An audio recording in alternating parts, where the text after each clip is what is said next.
Bonjour Maxime Bourdon, Bonjour. bienvenue. Maxime, vous êtes partner chez Septon Strategies. On se parle depuis l'événement Santé Future à la Maison des Polytechniciens. Vous venez de participer à une conférence ayant pour thème Au-delà des promesses, où se trouvent les vrais leviers du digital et de l'IA.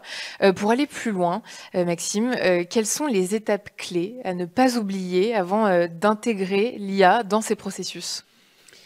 Il y a tout d'abord, à chaque fois, hein, on doit réfléchir à une réponse à un problème. À quel problème on veut répondre en fait. Donc ça, c'est pas du tout en fait en lien directement avec l'IA.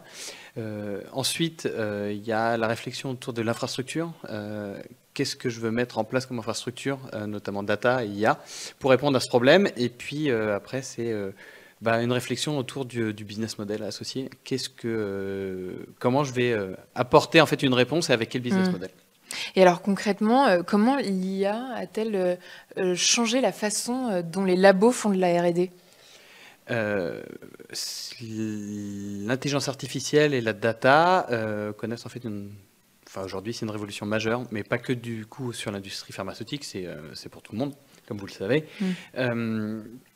Eh bien, en fait, tous les processus et surtout les promesses en fait, en lien avec l'industrie pharmaceutique, notamment en R&D, ont changé. C'est-à-dire qu'aujourd'hui, on promet de trouver plus facilement des molécules, de diminuer les temps de développement, notamment cliniques, en R&D.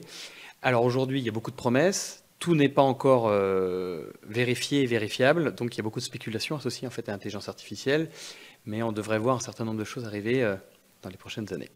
Merci beaucoup Maxime Bourdon. Merci beaucoup.